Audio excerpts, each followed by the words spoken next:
The most important question you can ask, which my good friend Judy Willitson asks every potential client, is if you continue doing what you're doing, where will you be in 5 years?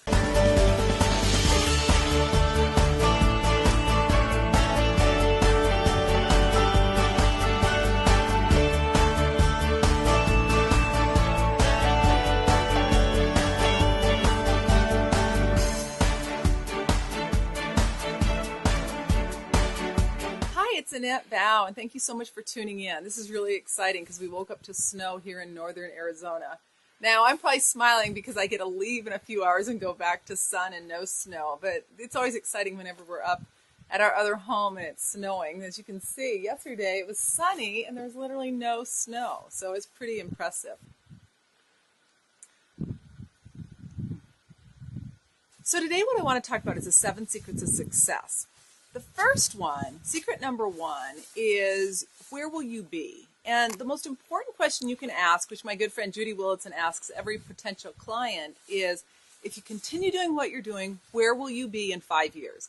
You need to ask as far as your career, finances, personally, health-wise, relationships, every aspect of your life.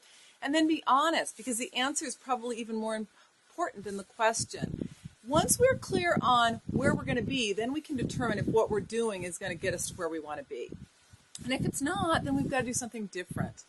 It's really that simple, and that's key number 1. The second secret is to decide what you want. I've worked with tens of thousands of business owners and advisors, and surprisingly, whenever I ask them, what do you want, the most common answer I get is, that's a really good question. But what that tells me is they really don't know. If we want to get somewhere, we have to, first of all, know where we want to go.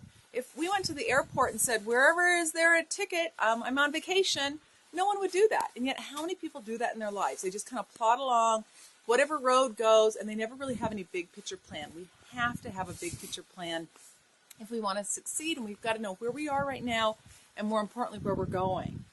The third secret is to develop a healthy Worth Barometer. In my book, The 7 Principles of Becoming a Millionaire for Life, I talk a lot about a concept that I refer to as a Worth Barometer, which is a combination of your beliefs and your self-esteem.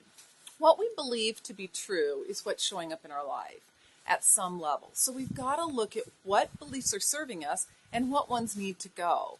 And it's really that simple. Now, obviously, that doesn't mean it's necessarily easy, but if we work to improve our Worth Barometer every single day, that's the key. And one of the best strategies to do that is in your foundational work, your affirmative goal statements, your self-talk, all the things that influence our subconscious mind. So take time every day to increase and improve your Worth Barometer, because your Worth Barometer dictates your Wealth Barometer, which affects your income and your net worth. So that's secret 3. Secret 4 is to develop a game plan. It's amazing to me how many people have no game plan. It's mind-boggling. Whether you're a small business owner or you're just an individual, you've got to have a game plan. What are you going to do? How are you going to do it? And then you've got to implement it. And one of the best advices I can give you, which is what I used 20 years ago before I was successful, is I committed to achieving a certain level of success in my advisory business before I could quit.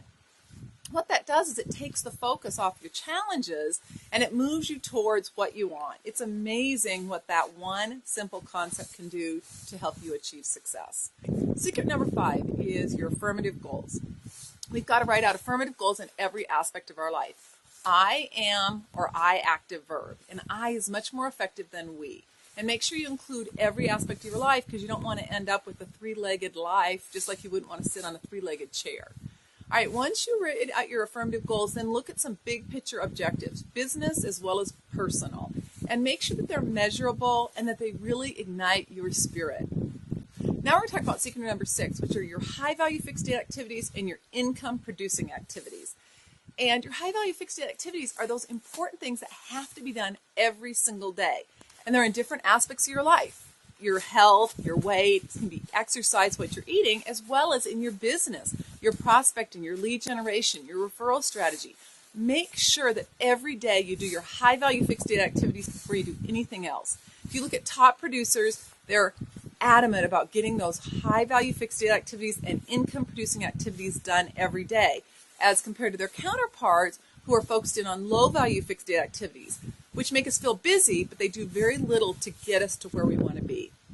That's secret number 6. Now, secret number 7, the best analogy I can give you is making soup. I happen to be a decent soup maker because I was taught by literally the world's best soup maker, which was my father. And what he always taught me to do is you find out whatever's in your cupboards, what's in your fridge, what's in your freezer, and you add it into the soup. The real key to making amazing soup is to add the final ingredients, which are the spices, the sea salt, the pepper, the turmeric, all the different spices that make the taste of the soup. Well, it's the same thing in your small business. What you've got to do is you've got to add the ingredients of purpose, passion, focus, and commitment. So let's talk for 1 minute about passion. Passion's what gets us up in the morning. It's what gets us excited about what we're doing. You've got to have passion. You've got to find it. And you've got to take the time to do whatever you need to do to get that. Purpose. Purpose is really our soul's mission. Why are we here? When we get what our purpose is, amazing things can happen because all of a sudden now it's a much bigger calling than if we were to just be focused in on a little thing we want to do, because passion and purpose bring out a huge component in our lives that motivate us to get to that next level. Focus. Follow one course until successful. You know, too many small business owners and advisors have attention deficit disorder. They get on one track and then before you know it, they're on another one. We've got to commit to what we're doing, have laser focus until we follow through on it. Which brings us to the next one, commitment. We've got to commit to what we're going to achieve personally as well as professionally. And when we do that, amazing things happen. So again, thanks so much for tuning in. This is Annette Bau from themillionaireseries.com. Enjoy your day. Bye now.